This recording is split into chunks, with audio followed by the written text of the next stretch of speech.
La cocina de un monasterio medieval nunca estaba en silencio. Las ollas silbaban sobre el hogar, las tapas de hierro chocaban contra la piedra y el aire olía a mantequilla, humo y azafrán.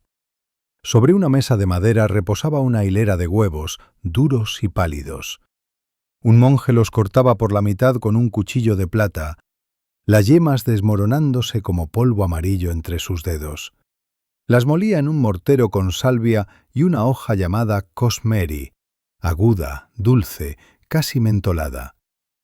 Luego mezclaba una yema cruda, pimienta y el agua dorada del azafrán. La pasta se volvía brillante como un amanecer. Afuera, las campanas sonaban para vísperas, dentro, él rellenaba cada cáscara, nivelaba la superficie y las colocaba boca abajo en una sartén de mantequilla burbujeante. Cuando las levantó unos momentos después, los bordes estaban crujientes y el aroma de especias y miel ascendía como incienso. Nadie las llamaba aún deviled eggs. Esa palabra todavía no existía, pero había algo en ellas, el color, el calor, la picadura de la pimienta, que parecía atrevido, casi pecaminoso. Siglos después, esa misma sensación, el calor convirtiéndose en fuego sobre la lengua, le daría al humilde huevo un nuevo nombre, susurrado con una sonrisa en mesas de banquetes por toda Europa. El huevo deviled. Aquí es donde nació ese nombre.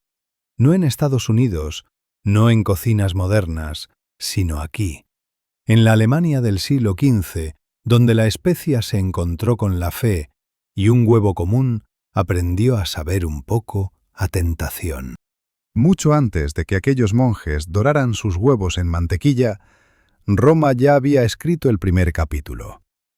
En el siglo I después de Cristo, el gastrónomo Apicio describió huevos cocidos servidos con miel, pimienta, vino y garum, una salsa de pescado fermentado tan fuerte que podía aromatizar toda una comida con una sola gota. Para los comensales romanos, los huevos marcaban el comienzo de cada banquete.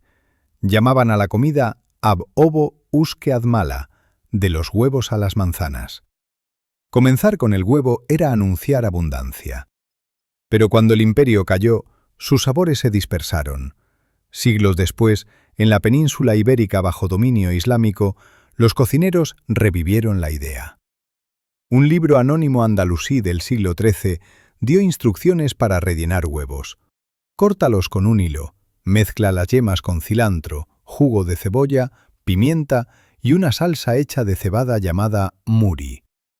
Las mitades se juntaban otra vez, sujetas por un pequeño palillo. Una comida sencilla, pero con la elegancia de la alquimia: ácido, grasa, especia y aroma. Cuando las rutas comerciales se expandieron, esa receta viajó al norte con mercaderes y monjes. Para cuando llegó a las frías cocinas de piedra de Europa central, el huevo ya no era un símbolo de comienzos. Se había convertido en un recipiente, una cáscara para la imaginación. Cada cultura dejó su huella. Los italianos añadieron queso y pasas, los alemanes hierbas y azafrán, y en algún lugar de esas yemas amarillas brillantes, el futuro nombre de deviled esperaba nacer. En el siglo XV, la especia era un lujo que podía costar un mes de salario. Cocinar con pimienta, azafrán o clavo era coquetear con la riqueza y con el pecado. Los líderes de la Iglesia advertían contra los alimentos que inflamaban los sentidos. Y sin embargo, en cocinas de toda Alemania y el norte de Italia, los cocineros desafiaban esa cautela con silenciosa creatividad. La receta alemana para los huevos rellenos lo decía claramente: hiérvalos duros, partidlos por la mitad, moler las yemas con huevo crudo, salvia, cosmarí, pimienta y azafrán. Rellenad las claras, hornead bien en mantequilla, servid con una salsa de vinagre, miel y azafrán. Dulce y agudo, dorado y amargo, un equilibrio casi alquímico. Ese equilibrio también era peligroso. El cosmarí, la hoja de la Biblia, era conocido por agudizar la mente y calentar la sangre. Demasiada pimienta se decía que excitaba los humores. Combinarlos bajo techos monásticos era atrevido. Pero los cocineros lo hacían de todos modos, llamando al plato un humilde regalo para los días de fiesta. Su riesgo creó algo nuevo, un sabor que no era suave ni seguro, sino vivo. Cuando los comensales lo probaban, bromeaban que tenía el calor del diablo. Nadie escribió la palabra deviled todavía, eso vendría siglos después, pero la idea nació. La comida podía llevar travesura en su especia. Cada época inventa sus pequeñas rebeldías. Para los cocineros medievales, esta llegó disfrazada de cena. Para el siglo XVII, el huevo había salido del monasterio. En mansiones italianas, la misma receta apareció de nuevo, esta vez más rica. Añadieron queso, parmigiano añejo y ricota fresca, junto con pasas y menta. Los huevos se unían otra vez y se freían en mantequilla, luego se servían con una salsa de agraz y especias. El color entró en el plato, literalmente. Los cocineros comenzaron a teñir las claras desmenuzadas de rosa usando un nuevo producto del Nuevo Mundo, la cochinilla, un insecto en polvo proveniente del nopal. Convertía la comida en arte y en galancia. Un toque de rojo podía elevar el valor de un plato 10 veces. Pero con color y riqueza llegó la vanidad. Lo que alguna vez fue comida de monje se volvió un capricho cortesano, y pronto la broma sobre el calor del diablo se volvió literal. En el siglo XVIII, escritores ingleses comenzaron a describir platos muy condimentados como deviled, comida caliente como el mismo diablo.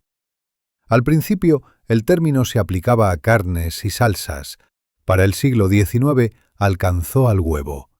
Al otro lado del Atlántico, los periódicos imprimieron recetas para deviled eggs. Pedían mostaza, cayena, vinagre, el mismo calor y acidez que alguna vez inquietaron a los monjes. La yema, renacida una vez más, se convirtió en un sabor de consuelo y en un recuerdo de un peligro ya olvidado. La palabra deviled había viajado de un chiste a una definición.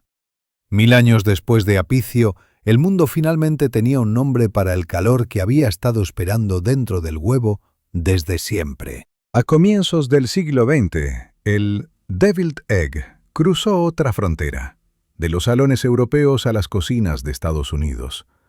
Las recetas abandonaron el vinagre y la mantequilla por una nueva invención, la mayonesa, y reemplazaron la cayena con pimentón, suavizando su mordida. Se convirtió en el plato de picnics y reuniones de domingo. Durante la Prohibición, compartió mesa con ginebra casera. Y en 1933, en un almuerzo en la Casa Blanca, la primera dama Eleanor Roosevelt sirvió su propia versión, una lección de frugalidad en tiempos de depresión. Yemas mezcladas con cebolla y vinagre, cubiertas con una fina salsa de tomate. La prensa lo llamó humilde, pero para millones de estadounidenses esa humildad fue consuelo. Era una comida que pedía poco y ofrecía mucho. A través de océanos y siglos, el huevo había perdido su costoso azafrán y sus tonos dorados, pero conservaba su corazón. La idea de que algo simple podía seguir sintiéndose un poco prohibido. De Roma a Alemania, de palacio a granja, el sabor de deviled pasó del pecado a la tradición, y en ese cambio preservó silenciosamente su significado más antiguo, el placer moderado por la contención. Algunos dicen que la palabra deviled nació del calor. Otros creen que nació del humor. Pero quizá nació de la memoria, del momento en que la especia encontró el silencio en la cocina de un monje y el aire olía a mantequilla y azafrán. Hoy, nadie considera pecaminoso comer uno, y sin embargo, cuando probamos esa yema suave y sentimos el leve ardor de la pimienta, todavía saboreamos un rastro del antiguo atrevimiento, un susurro de los monjes que doraban sus huevos en mantequilla y se reían de su propia valentía. Un huevo alguna vez sazonado para el diablo se ha convertido en consuelo para el alma, y en ese consuelo yace su milagro, que incluso el pecado, compartido con moderación, puede saber a gracia.